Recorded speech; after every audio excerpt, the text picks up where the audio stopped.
புதுச்சேரி பூரணாங்குப்பத்தில் உள்ள தனியார் ரிசார்ட்டில் அதிமுகவின் 28 சட்டமன்ற உறுப்பினர்கள் தங்க வைக்கப்பட்டுள்ளதாக வெளியாகியுள்ள தகவல் தமிழக அரசியல் வட்டாரத்தில் பெரும் பரபரப்பை ஏற்படுத்தியுள்ளது.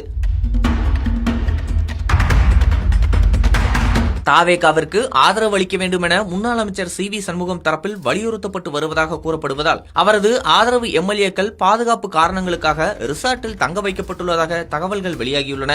தமிழகத்தில் அடுத்த ஆட்சியை அமைப்பதற்கான அரசியல் கணக்கீடுகள் தீவிரமடைந்துள்ள நிலையில் விஜய் தலைமையிலான தாவேகாவிற்கு தேவையான பெரும்பான்மை இன்னும் முழுமையாக கிடைக்கவில்லை என கூறப்படுகிறது. இதற்கிடையில் காங்கிரஸ் கட்சியைச் சேர்ந்த 5 சட்டமன்ற உறுப்பினர்கள் தாவேகாவிற்கு ஆதரவு தெரிவித்து திமுகவுடனான கூட்டணியை முறித்துக் கொண்டு தாவேகா காங்கிரஸ் கூட்டணியை உருவாக்கியுள்ளனர். இருந்தாலும் ஆட்சியை அமைக்க மேலும் 6 எம்எல்ஏக்கள் ஆதரவு தேவைப்படும் சூழல் உருவாகியுள்ளது. இந்த நிலையில் தாவேகாவுடன் கூட்டணி அமைத்து அரசியல் களத்தில் புதிய மாற்றத்தை உருவாக்குவது குறித்து முன்னாள் அமைச்சர் சி.வி. சண்முகமுடன் மூத்த தலைவர் செங்கோட்டையன் பேச்சுவார்த்தை நடத்தி வருவதாக அரசியல் வட்டாரங்களில் தகவல் பரவி வருகிறது. முன்னதாக தாவேகாவுடன் கூட்டணி அமைப்பதற்கான வாய்ப்பே இல்லை என அதிமுக சார்பில் கே.பி. முனிசாமி திட்டவட்டமாக தெரிவித்திருந்தார். எந்த சூழ்நிலையிலும் அனைத்து இந்திய அண்ணா திராவிட முன்னேற்ற கழகம் தமிழக வெற்றி கழகத்திற்கு ஆதரவு தெரிவிக்கப்படவில்லை. ஆனால் அதற்கு மாறாக தற்போது 28 எம்எல்ஏக்கள் ரிசார்ட்டில் தங்க வைக்கப்பட்டிருப்பது பல்வேறு சந்தேகங்களையும் அரசியல் யூகங்களையும் கிளப்பியுள்ளது.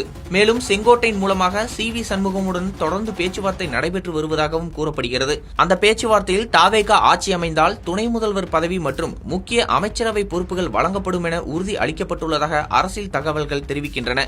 இந்த விவகாரத்தில் எடப்பாடி பழனிசாமி உடன்படவில்லை என கூறப்படுகிறது. தாவேகாவிற்கு ஆதரவு வழங்க வேண்டும் என சி.வி. சண்முகம் தரப்பின் நிலைப்பாட்டுக்கு எடப்பாடி பழனிசாமி எதிர்ப்பு தெரிவித்ததால் கட்சிக்குள் கருத்து வேறுபாடு அதிகரித்துள்ளதாகவும் தகவல்கள் வெளியாகியுள்ளன. இதன் காரணமாகவே அவரது ஆதரவாளர்களாக கருதப்படும் சில எம்எல்ஏக்கள் தனியாக ரிசார்ட்டில் தங்க வைக்கப்பட்டுள்ளதாக கூறப்படுகிறது. இந்த சம்பவம் அதிமுகவின் உட்கட்சி சூழலில் புதிய சலசலப்பை உருவாக்கியுள்ளது. மேலும் சி.வி. சண்முகம் மற்றும் ஓ.எஸ். மணியன் ஆகியோருக்கு துணை முதல்வர் பதவி மற்றும் சில முக்கிய அமைச்சரவை பொறுப்புகள் வழங்கப்படும் என்ற முன்மொழிவுக்கு சாதகமான அணுகுமுறையில் இருப்பதாகவும் தகவல்கள் வெளியாகியுள்ளன.